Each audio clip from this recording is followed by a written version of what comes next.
nga walay tawo nga maglimbong sa inyo sa bisan anong bagay. Kay ilang adlaw hindi mag-abot kung hindi anay mag-abot ang pagtalikod sa pagtuo. Klaro na sa inyo? Amen. Praise the Lord. Ano na pagtalikod ba? Sa pagtuo. Praise the Lord. Isa nagsiling na sa Elisya. Klaro? Amen. Praise the Lord. Praise the Lord. Maglimbong na sa inyo sa bisan anong bagay, kay ilang adlaw hindi mag-abot. Kung hindi anay mag-abot ang pagtalikod sa pagtuo, kag mapahayag ang tao sang sala, ang anak sang kalaglagan, nga nagasumpong nga nagapataas ang iyang ugalingon batok sa tanan nga ginatawag Diyos. O kung ginasimba sa bagay nga naglingkod siya singko sa Diyos, kag nagapagka Diyos ang iyang ugalingon. Maligid. Wala pala ka mo magkahinongdon nga sa kaupod pa ako ninyo, gisumiran ko lang kamo sini. Huwag ginagtulang ang tulong, no? Yes! Nga kagwihibaluan ninyo ang nakapugong si iya karon, agod nga mapahayag siya sa iya tion. May nakapugong siya, ha? Kag ang tinago sa pagkamalinapason, nagkapaghimot na. Ang tinago sa pagkamalinapason, nagkapangikot na. Nagkapangikot na kasi hindi kita sa Lord, nagkapangikot na. Pero siya sa Lord, ga-aksyon siya. Nagkapangikot na. Lamang may nakapubong karon tugtog na makuha siya. Okay. Sila yung sa atong proteta. The mystery of iniquity doth already work. Only he who let it will let until he be taken out of the way, mga kabaran. Kaya pilang adlaw na kumugong, wow na siya. Ha? Pilang adlaw ang nakapugong sa iya na mapahayag na siya, pagkakwaon inang nakapugong siya. Praise the Lord. Yaho, that let it. Nga siya ang mystery. Nga sino wala na? Nga makita ta isa ka tinago, isa ka misteryo.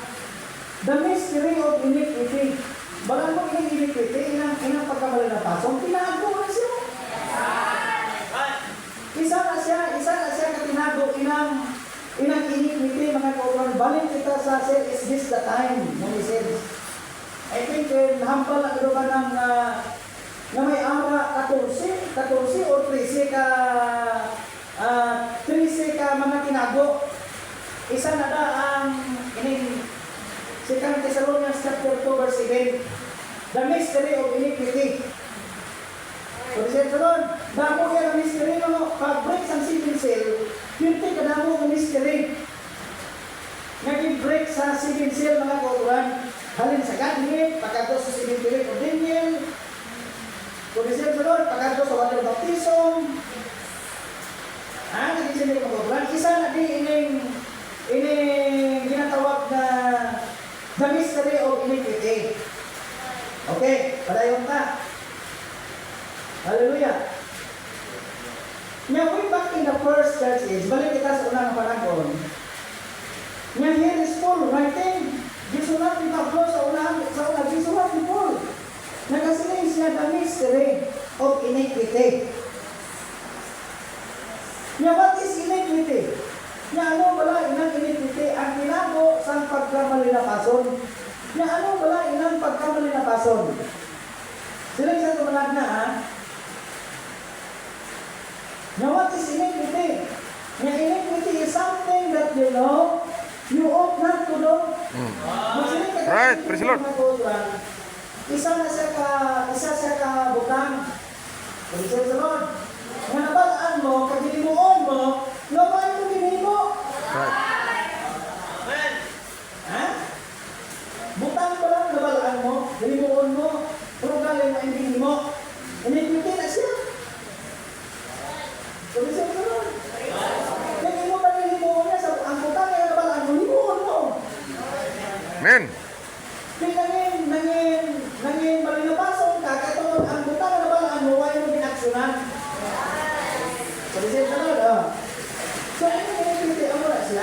something that you know, you ought not to do. And you do it anyhow. Pili mo mo tani, pero wala mo pili mo. Hindi ka, isipon sa Diyos ka. Sabi siya sa Lord, isa ka iniquity na kaso. Isipon sa Diyos na sa kabuhi isang tao ng maguran. Right. Sabi siya sa Lord, wala pa na kayo, may balaan mo, wala mo balaan mo. Kaya nga, wala isipon siya mo, pero naman pwede may kabalo. Kaya sa tumalagdan, ang Diyos matarong ang Diyos sa paghukom sa tao. Hindi po niya nga, dalon na ka sa white judgment kapag abot ko, why ka na kabalo sa tulong. Hindi, kabalo ka. Kabalong tao ng kukuran. Kung isip ko lang ang problema lang, kaya waay tagaan sa taas na pagsapat sa taong pulong. Right. Waay ang tagaan sa dako na balyo. Ang pulong sa kabuhi sa sa kabuhi niya, waay ang tagaan sa balyo pulong. Di, naging balyabon ang pulong siya kabuhi.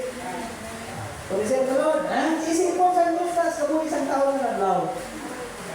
So, isip sa Lord, buti ka to, kita na kung drive ka mga hindi na kaya pag-ukman. Wala? Kaya nga, samtang buhi kita sulong, nagpapamati kita sa ning tulong, kita nag-ukom sa itong kagulo sa buhay. Amen!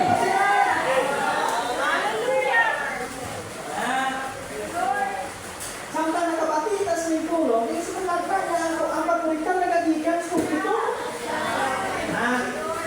Nagagikan sa palimalay sa Diyos. Sige nga. Thank you, Lord. Okay, sige nga. Hallelujah. There's something that you know you ought not to do.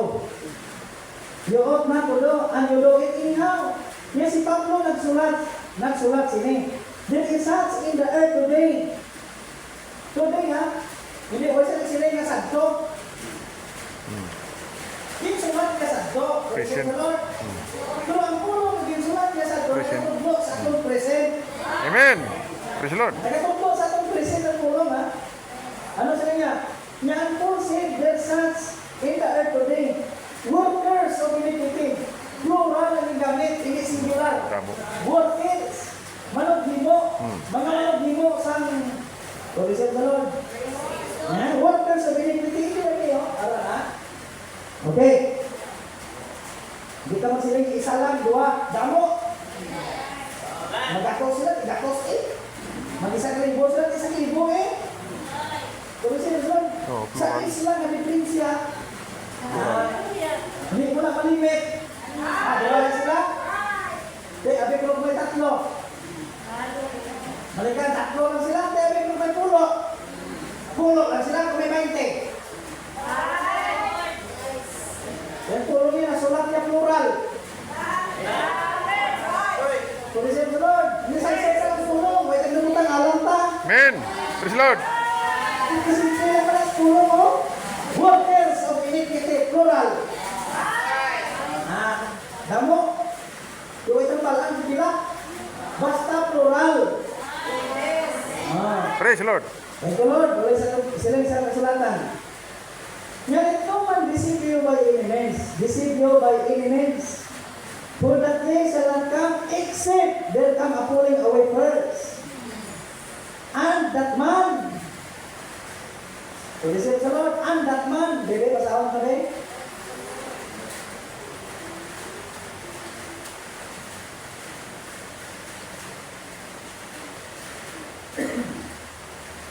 Basahon ka, ang pulong ng balong ng mga gobran. Nga walay tao nga maglintong sa inyo sa bisan anong bagay. Kay inang adlaw hindi mag-abot.